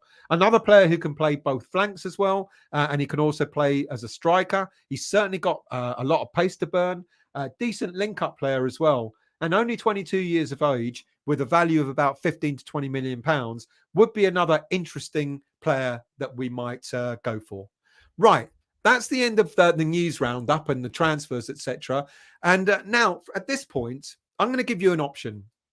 A few questions just to finish off the show. And so if you want to ask a question, like I said, put a Q in front of your comment and then ask the question. It could be about anything. It could be about Moyes. You know, as you've noticed, I've tried not to talk about Moyes tonight. And I know there's a lot of stuff that goes on. Oh, we've got this manager interested and that manager interested, etc. Let's just be honest about David Moyes, shall we, for a minute? Look, I know it's the main topic of conversation, and people are saying that it should be, and why not, the managerial position at West Ham United. But it's been 10 days since we've played our last game against Leicester. And if you look at other managers in the Premier League, when they've been sacked almost like straight after a game or the day after the game. It's been 10 days and the board haven't made a move. The board have come out and they've said that, you know, of course they're concerned about results, etc. But Moyes has got the full backing. And I know that's been met with a lot of derision by a lot of fans on social media, etc. I get the logic why we want to replace him now. You know, we've got another 5 weeks to go before the game against Arsenal. We've got a couple of friendlies lined up against Cambridge and Fulham before then. Look, and people are annoyed that David Moyes is out in Qatar at the moment. Well, let's be honest. He hasn't had anyone to train with. You know, you got 5 players out in the current squad out on World Cup duty. You've had another 4 or 5 players that have been on international duty or out with their international teams over the past week or so. You know, you got basically 10 players missing from the squad. You know, so, and he said he's going to take time off. And I'm sure it doesn't matter what the results would have been at this point, whether we'd have been at the top of the league or the bottom of the league. I'm sure that West Ham United have made an agreement with the manager, with the coaches, etc., as to what is going to happen during this time in the World Cup. It's not as if David Moyes has just packed his bags and off he's gone, not giving a damn about West Ham United. This would have all been planned. Everyone would have got a break. They would have come back after the break, and then they'll start their almost like a little pre-season training again, getting a couple of friendlies in, which I think is a fantastic thing to have done in preparation for the game against Arsenal on Boxing Day. So over the past week or so, people saying he should be at West Ham and he should be getting them ready, etc. There's no one to get ready with. You know, you've got half your squad missing. So what are you going to prepare? So I sort of said last week that I suggested that quite possibly West Ham will give David Moyes the next 3 games to see what happens. I was guessing it could just be 1 game. It could only be 2 games. It could be the game against Arsenal and the game against Brentford, and the board might decide then. They might decide after the Arsenal. I think what we want to see, I think what we all want to see is something different when we play Arsenal, even though it's going to be a tough game, or something different in our home game against Brentford. Even that is going to be a tough game. But I guess we're hoping to see something a little bit different. And Moyes, you know, whether you like it or not, the board won't just be looking at the poor start to this season. They'll be looking at the time that David Moyes has been here, and they'll be asking themselves, let's get this in perspective. It's not good at the moment. Is he the sort of manager that can get us out of this mess? Well, they've done it. They brought him back twice before to get us out of the very mess that we're in at the moment. You know, they brought him in when Bilic was suffering and he got us out of the mess. They brought him in when Pellegrini was suffering and he got us out of the mess. What better manager to get us out of the mess that we're in? Whether it's self-inflicted or not, I'll leave it for you to decide. But what better manager would there be to get us out of the mess that we're in than David Moyes? So I think the board are going to be thinking about that. They're going to be thinking about, you know, there's been a transition season, a transition period of all these players coming in, 8 new players coming in, etc. They'll accept that. They'll acknowledge that. And I know your argument back is going to be, well, other managers have done it. Why can't Moyes do it? You know, you're going to talk about other managers going to other clubs or other managers buying a whole load of new players, etc. But, you know, sometimes it works. Sometimes it doesn't work straight away. You know, and we're just going through that period at the moment. So the board are going to look at that. They're going to look at the fact that there's been a transition period. They're going to look at the fact that this very same manager has got us out of the tight spot that we're in at the moment twice. And then they're going to look at what else David Moyes has done. And I know people are going, forget last season, forget the last 2 seasons in Europe, etc., etc. But it's more than that as well. There's the infrastructure that's been built by David Moyes. You know, look at how upset we used to be about West Ham United and the way we used to go about, say, our transfer business. You know, David Sullivan, the wheeler dealer, going into the market, thinking that he could pull off great deals for players, not coming out with anything, not coming out with the players that he wanted, sometimes pulling some rabbit out of the bag, out of the hat for a manager going, look, I bought you this player and I bought you that player. Well, how many times have we all said, we don't want Sullivan anywhere near transfer business? David Moyes has done that. He's turned around and gone, I've got full control of transfers. Yes, you have. I want a scouting network. You've got it. The scouting network that's just been out to Brazil to build links with clubs out there. The scouting network that's helped us to get some of the players who we would never have dreamed of getting, that Paqueta at 50 million pounds, Scamacca, etc., etc. You know, I know Pellegrini kind of did that, but look at the duff that we got under Pellegrini. Apart from Allaire, I still think Allaire's a good player. But look at what happened under Pellegrini. Whereas this time round, rather than the scattergun approach, we seem to finally have a strategy, a transfer strategy in how we manage our transfers. You know, and David Moyes is responsible for that. He's party to that. He's the one that's built that infrastructure. And that's why I'm sort of thinking, I'm not so sure that the board are just going to jump ship. Now, could be. Look, of course there's concern, and of course there's conversations going on, and maybe even, I'm sure, there are the board are talking about other managers. Look, if it gets worse, who do we think we want to get in? And of course, I get the logic. You know, the next 5 weeks, you can get a manager in. He can look at what's going on in the squad, decide who he wants to keep, who he wants to bring in over the transfer window in January, etc. I get all that logic, but I just don't think the board are going to do it. I think they're going to trust in Moyes and enable him to get out of this the mess that we're in. I know a lot of people aren't going to agree with that, and I know a lot of people are banging on the drum going, Moyes out, Moyes out, Moyes out. And I'm not saying that you're wrong, to be quite honest with you. I get why. The football has been bad. It's not just been bad in the this season alone. It's also been bad, you know, at the tail end of last season, the Premier League football. And I get that. I totally understand that, and I'm not being dismissive of that. But I think West Ham United, I think the board are probably thinking of looking at the bigger picture and going, you know, if we were going to pick a manager that was going to get us out of this tight spot, we'd be looking at David Moyes if he wasn't at a club at the moment, you know. So I think they've got the right manager. They probably think they've got the right manager that will get us out of this tight spot. And I know a lot of fans are not going to like it and not going to agree with it, but unfortunately, that's the rub of it. And I know there's a lot of managers out there that can maybe do a different job to David Moyes. Picking a foreign manager is an interesting one, but I'm not so sure the board will want to sort of relish doing that. There've been other teams that have brought in a foreign manager and suffered for it. You know, when you're fighting, when you're down at the bottom half of the league, it's not always a good thing to do. You know, an experienced manager, absolutely. There was talk today of Benitez, you know, maybe bringing Benitez back. But isn't that going back to the Pellegrini, you know, bringing back Pellegrini, you know, rather than bringing back having Pellegrini at his height, we brought him back from China, etc. Wouldn't that be the same with Benitez, bringing him back when he's not necessarily at his height? I don't know. But that's that's all I'm going to talk about. So if you've got a question, ask it. I'm going to get to the comments, the ones between now and the questions, and then answer any questions that you have. Let's scroll down. Trini, Rice has integrity. If he leaves us and stays in the Premier League, he will go to a real big club. He's at a real big club. Come on, Hitler. Thank you very much for saying that, Daniela.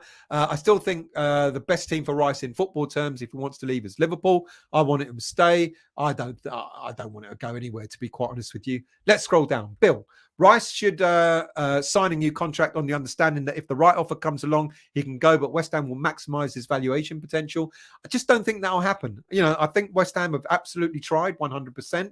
I think they're resigned to the fact that he won't sign an extended contract. But I think he will be the sort of player that will honour his contract. So who else have we got? Jonathan. Well, still, my heart would love to keep Rice and for him to follow Noble's footsteps. I don't think he'll stay as long as Noble. He won't be a lifelong West Ham player, that's for sure. Why not? Why he's not signed a 200k a week contract? It still leaves any time after signing. True. Let's scroll down. Huge. Good evening to you. Hi, Still. Watching you in Tenerife. Is it warm out there? Huge. Bastard. If Rice has a good World Cup and England win it, he will be worth 150 million pounds, and he will go for under. Good point, Henry. It's a stretch, but Downs may be as good as Deck in the future. I don't know if it is a stretch. You know, he's shown an awful lot of promise, hasn't he? He's still got a lot to learn, but he's shown a hell of a lot of promise. You know, I wonder. You look at Downs at the moment, and you compare him to Rice when he was really getting into the first team on a regular basis. Similar. Or was Rice still better than him at that point? Daniela, yes, you're right still. Pep does rotate players, but Rice wants to play every game. So I think he'll go to a club where there's no rotation, disabled team. As an outsider, the only thing holding West Ham back for going to the next level is Moyes being too stubborn in his ways. If he changes or you get a new manager, then West Ham will be dangerous. Yeah, interesting point. Peter, I'm David Moyes in, but sorry, I can't see into the future. None of us can we? Let's scroll down. Do forgive me if I miss a few comments. Peter, we desperately need defenders considering how we're losing Oggy, Dawson, Zuma is crocked, so that leaves us well short in that department. Absolutely, you're spot on. Good evening to you, Andy. I hope you're well. Moyes won't get a penny to spend in January. We'll be lucky to get 1 point in 3 games before he falls through the trapdoor. I'm not so sure. I don't know where you're getting that he won't get any money. I think he will have to sell to buy. Maybe that's quite possible. I think, if we sell Soufal, for example, he might be the only player that might go. But if we get 4 or 5 million for him, all right, it's not a lot of money, but I don't know. I think the board will evaluate what's happening and make a decision on whether he needs more money. Mandy, we just spent 180 million, Vinay. There ain't much more left. Well, that is also possible, unless we go begging to what's his name, Kretinsky. 8 Barley. Good evening to you. Wonder why then Fulham bought Diop if Tosin was any good. Good point. Yeah, that's a good point. Who's getting in the team? I think Tosin is getting in the team more than Diop is at the moment. I could be wrong though. I don't really keep an eye out knowing what goes on there. Mice Collective. New managers to consider: Moyski, Moyov, Moychenko, Moydini, Moyson. Managers. Okay, I got your point. Arthur. That's who his name just went when I was trying to explain Arthur. Why did I forget Arthur's name? Yes, Arthur. That's the one I meant. Andy, I heard that's but what did Green Street say? Andy, Moyes is contractually obligated to the FA. The board can't do that, mate. Oh, okay. Is that why he's over in contractually obligated to the FA for what? For going out to Qatar? Andy, I heard that, but he should be said to the FA going to sit this one out. Not a good look on our club. Like I said, I mean, even if he stayed, okay, so he stayed, and he's not got 10 players available to him. What then? So he's going to train with half the squad. Wait until they come back. He's going to have 4 or 5 players coming back from recent international friendly duty, etc. So he'll have Ben Rama back. He'll have Soufal, Souček back. I think Scamacca back from the Italian team and all that sort of stuff. So he'll have 4 or 5 more players back. Isn't that better? What would he have done with those 10 players missing? He's still going to have 10, another 5 players missing when we get close to the game against Arsenal. So at least he can do something when he's got another 4 or 5 players back. Look, I'm not too fussed, to be quite honest with you, that he's had the 1 or 2 weeks off, to be honest with you. I think it's fine. It's not a problem. I think he'll come back and he'll train with the players that he's got when he comes back. Because the players are also off as well. They've been given time off. Victor, Moyes is still with us because the board are hoping that Noble coming in January will give everyone a lift, and Noble wants to work with Moyes and rates him as manager. There's another good point that I didn't even mention earlier on. That's another good point with Noble coming back. Maybe things, we need that sort of that character around, don't we? We lost. There's talk about a number of people. We lost. Pierce, for example, that left, as a big character around the club. Noble as well, etc. So we have lost characters, and maybe Noble coming back might give not just Moyes a lift, but the whole squad as well. Andy, my neither Vinay. What did Vinay say? I don't know. I wanted him sacked after the Everton loss, and things haven't improved from there, in my opinion.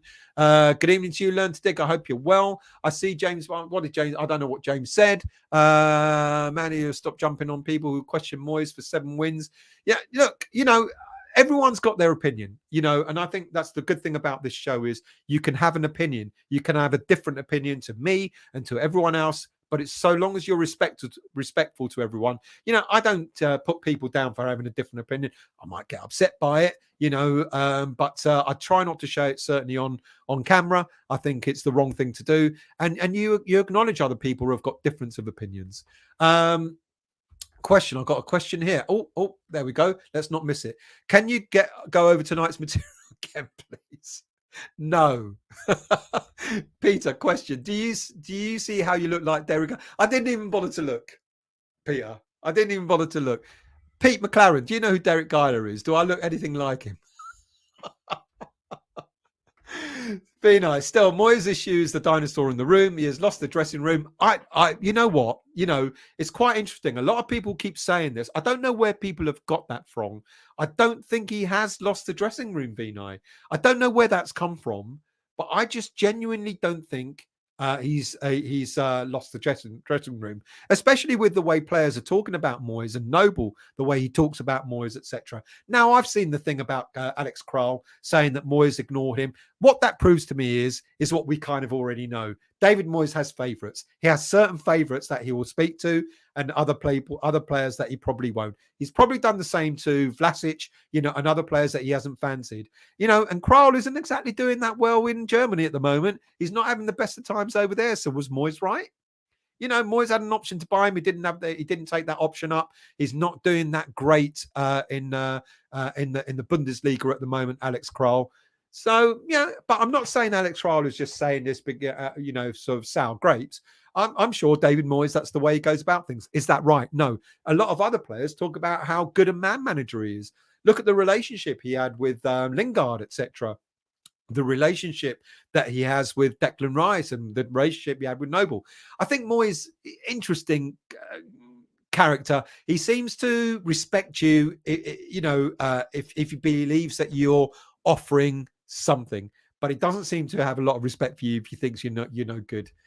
Don't think that's the right way to go about things. But then look at other managers. Look at Bilic in the past. How players at the time were saying how soft Slaven Bilic was. And like they could almost do anything they wanted because Bilic wanted to be mates with everybody, which also didn't work because some players lost respect for Bilic because they knew he wasn't a strong enough manager. So there are different managers. Look at Mourinho, the way he treats certain players. Mourinho will, sort of picks out players and tries to make examples of them. Is that right? No, it isn't necessarily. Look at Benrahma when Moyes talks about Benrahma. Maybe Moyes thinks that's the way of trying to encourage Benrahma. We all see it as bullying because I don't agree with that. So Moyes has got, every manager has got their different approach to how they manage their players. Some are right, some are not. I'm sure we'd all love everyone to be like a Guardiola, for example, who seems to not only get the best out of his players, but gets on with them, etc., etc. Alec Ferguson, the hairdryer treatment that people used to talk about.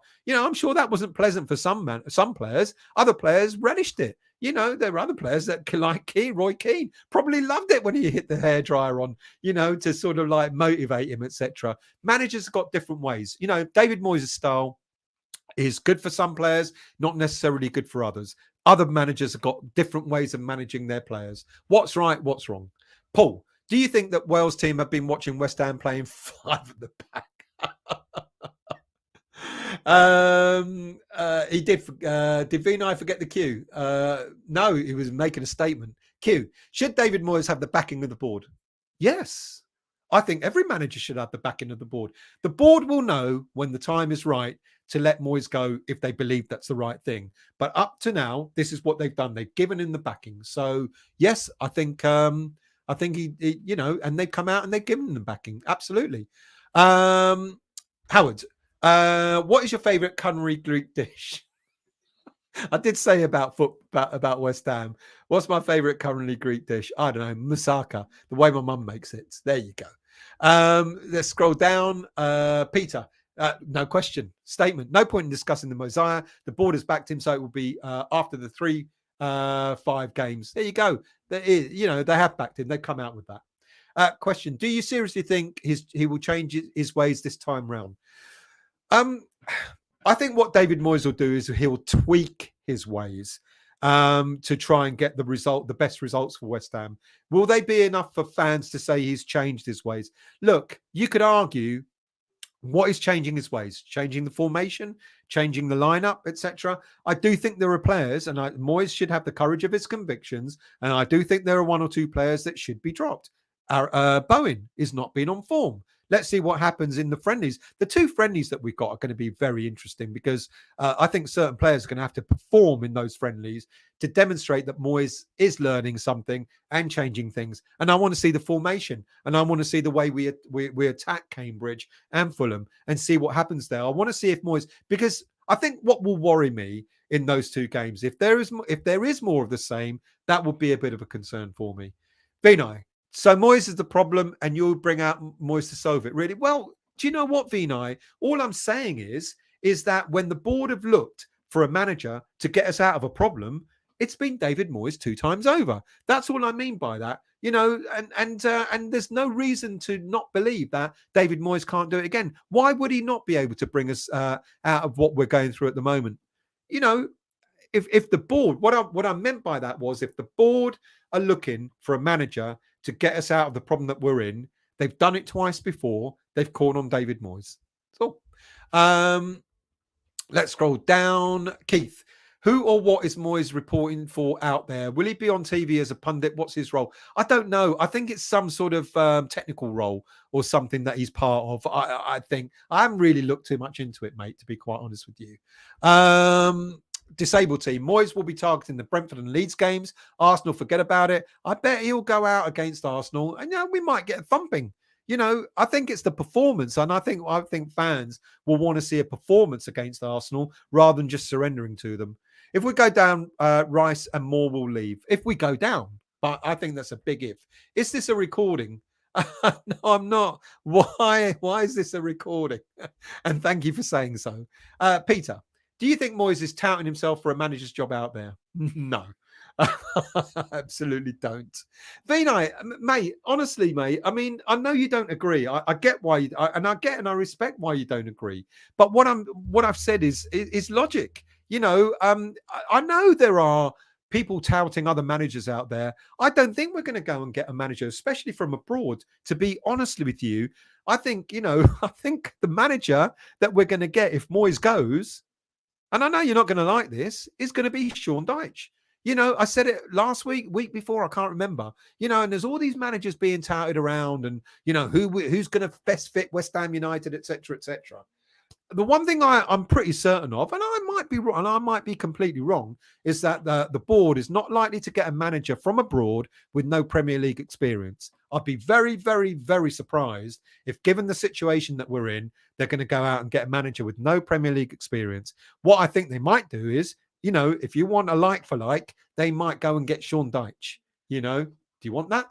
Howard, you would realistically want to take over from the Moyes. Who would realistically want to take up? Like I said earlier on, I think there's a lot of managers that will relish the West Ham job, to be quite honest with you, where it's located, money to spend, playing in Europe, etc. A lot of prospects. I think it'd be a great club. Victor, Moyes has got us out of the mess other managers have made, but can get us out of the mess he's made himself. I don't know. I'm saying that if the board were looking for a manager to get us out of a problem, they would have looked like for a manager like David Moyes. And if not Moyes, then maybe Sean Dyche. Mandy, Potter will be sacked at the end of the season. Get him. Yeah. Will he stay at Chelsea? I don't know. Let's scroll down. I'm looking for questions. So do forgive me if I can't find a question. Daniela, if I can't see a Q next to your comment, sorry. Daniela, how do you think the World Cup will affect the rest of the season? That's an interesting, ironically, I think as much as I hate the fact that the World Cup is in the middle of the year, the middle of a season, it might be good for England. How many times have we complained about England players looking tired when a big tournament comes up? It's the end of the season. They look tired. They've had a long season, etc., etc. And this season, this World Cup, will be interesting to see how they do in the World Cup. They might do a lot better than we think. How will it affect the rest of the season? I think we're going to get players that are going to be a little bit burnt out.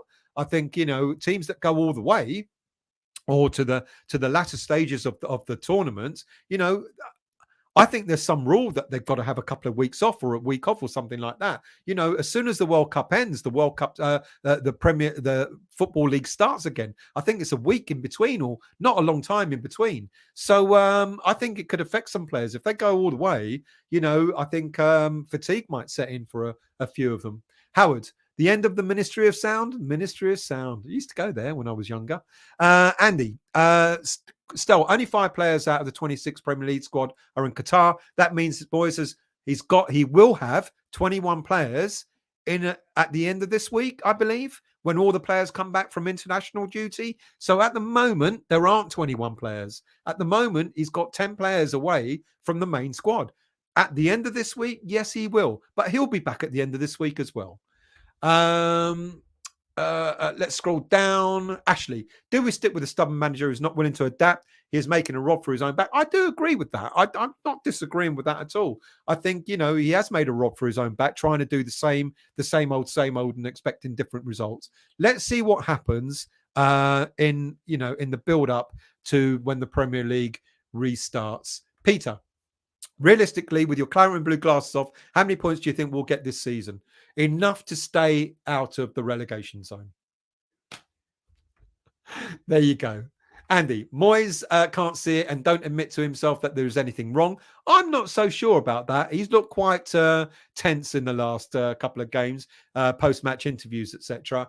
On the fact that he ain't likely to change. When we get back on the 26th of December, he is delusional. Well, let's see, like I said, what happens after when we all come back to Premier League football. Good evening, the bee's knees. I hope you're well. The board has to bite the bullet and stick with Moyes now. Too late to change in January. Lead at least 5 new signings to stay up.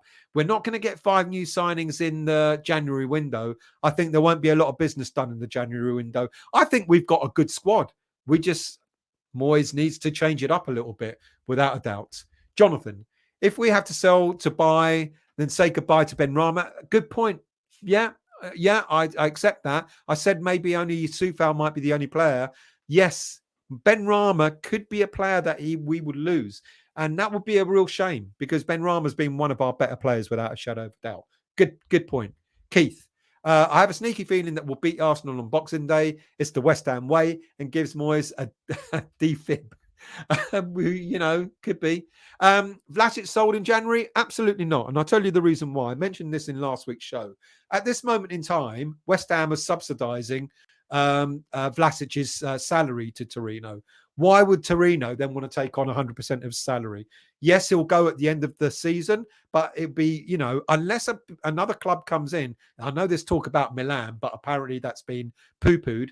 My understanding is that Vlasic won't be sold in January because Torino don't have to buy him in January. They'll certainly trigger buying him at the end of the season, but there's no need to buy him now. Otherwise, they'll have to take on his full salary.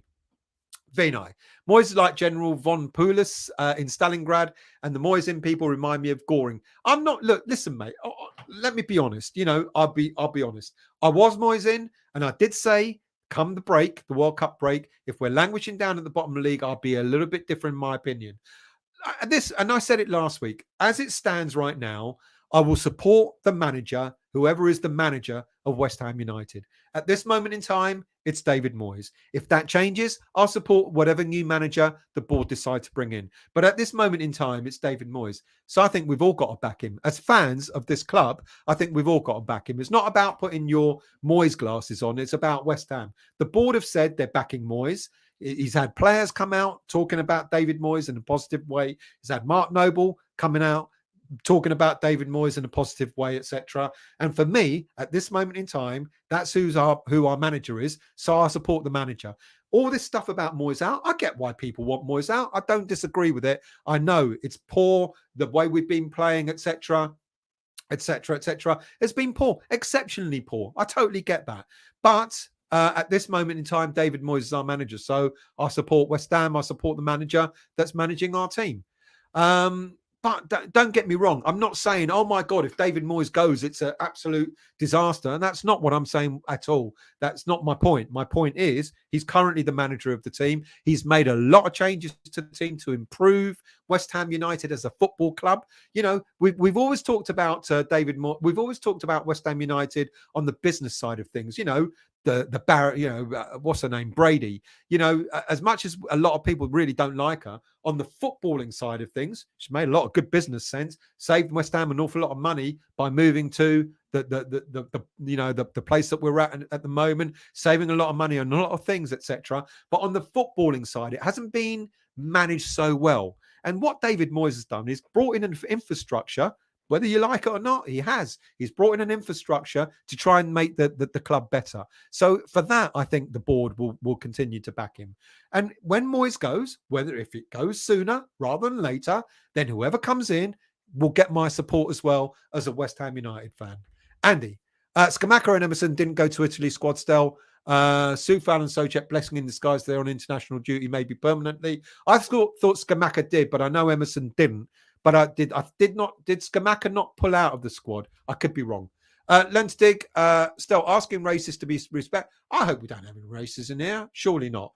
And if you are, then please be respectful. Peter, what team do you expect Moyes to start against Arsenal? I genuinely don't know, Peter. You know, because like I said, there'll be players coming back from the World Cup as well. I don't know. Is the honest answer. I genuinely don't know who will play. Yeah, interesting question, but I can't answer that. Let me answer that nearer the time. Let's see what happens in the friendlies, etc. What do I do, Peter? I don't know. Jonathan, do you think Moyes is the last of the generation when looking at other managers in the league? Multiple formations, tactics within the game, so he's hanging on when the game has moved on.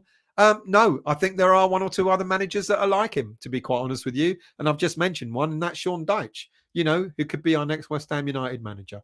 Andy, Jonathan, therein lies the problem. Progressive clubs hire head coaches and not managers like Eddie Howe, etc. Yeah, good point. Peter, I think the big problem is when Moyes gives team talks, the players fall asleep. How far behind am I? Not that far. Moyes will be under immense pressure. I totally agree if we don't beat Cambridge. Andy, Cambridge game could be called up. Yes, apparently, because of the FA Cup. Due them being still in the FA Cup. But yes, absolutely. If they are still in the FA Cup, the game could be called off. You're absolutely right. Usual suspect. Moyes is the last of the goalposts for jumpers managers. The game has moved on and passed him by, unfortunately. Yeah, respect that comment. Flameur, good evening to you. What have you missed? Oh, lots of stuff. We talked about everything that you would wish to know about. Talked a little bit about England. We talked a little bit about players on international duty. We had a discussion about whether Declan Rice will be sold at the end of the season or whether he'll stay on.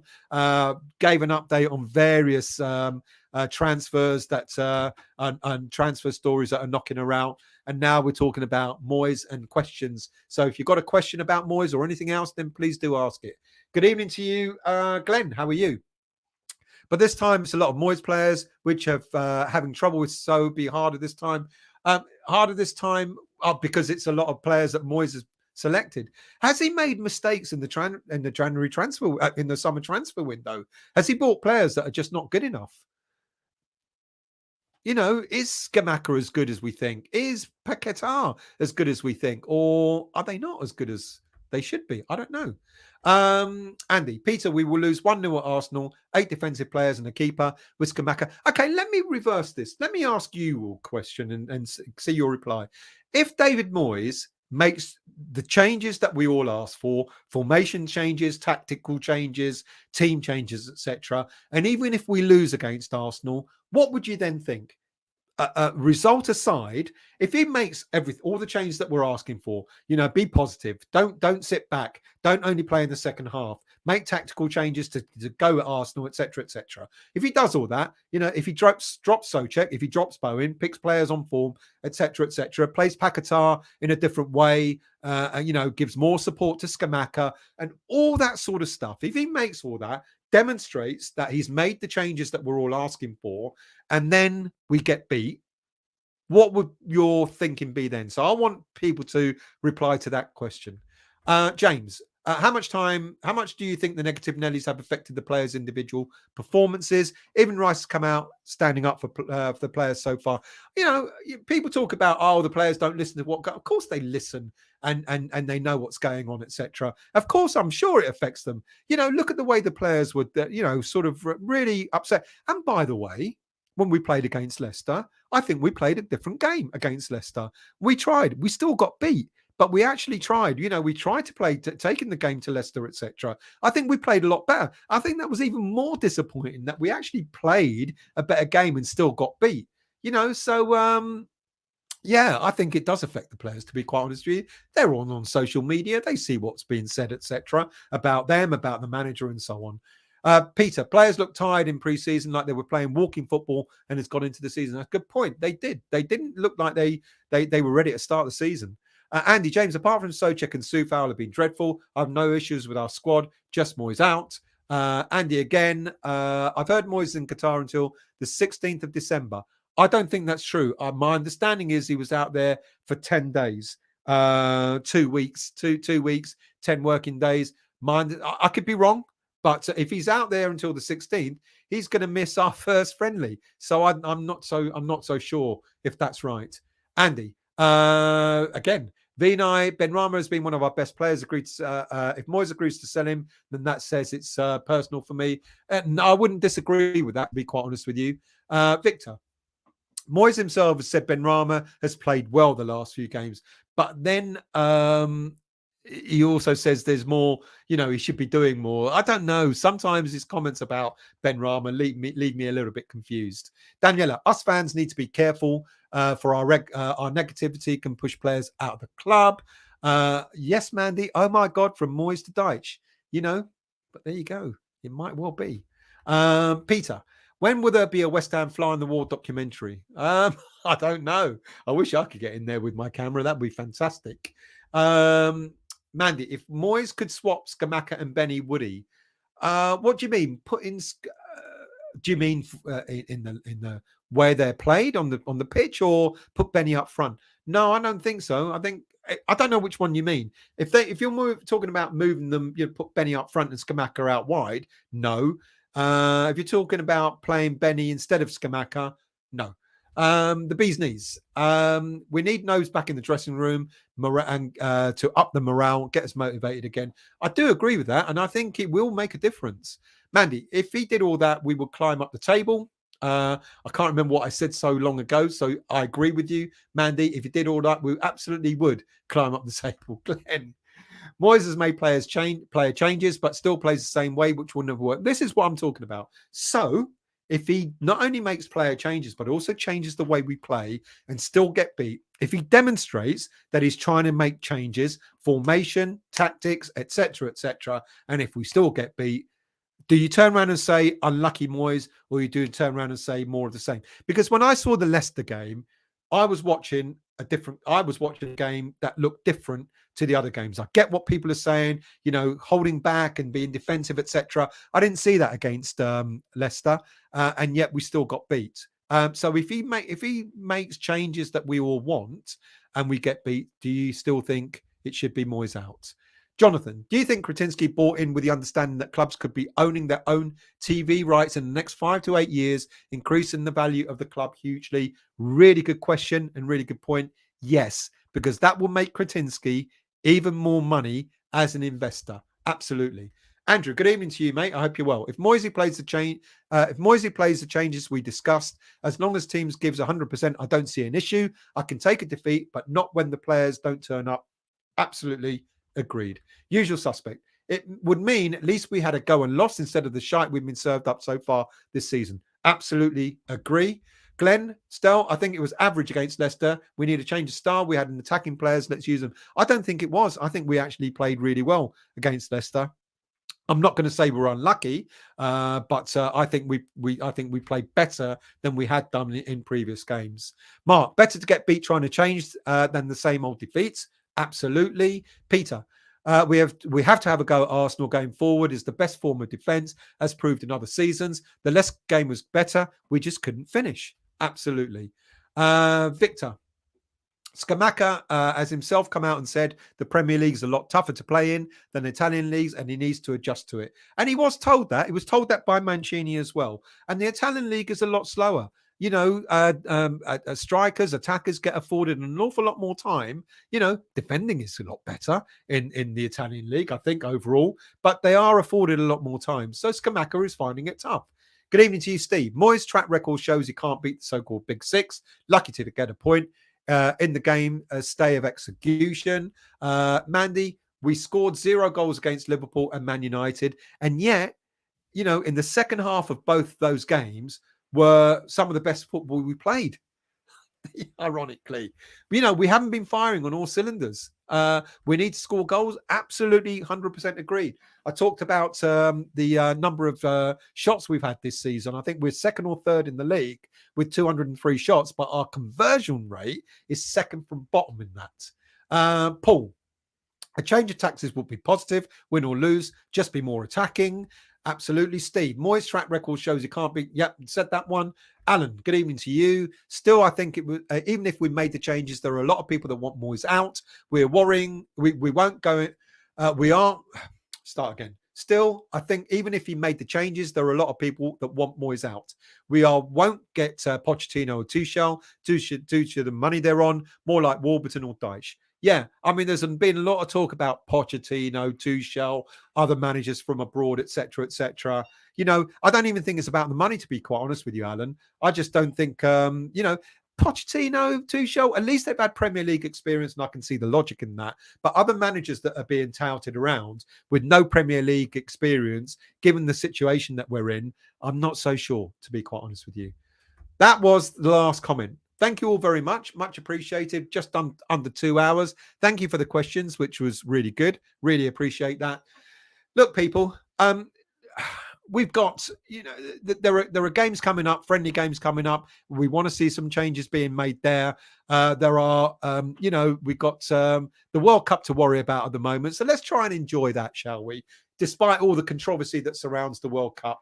Thank you all very much for watching. Really appreciated. Really appreciate all the comments. Really appreciate the questions you've asked. I'll be back very soon. And thank you all and have a very good evening.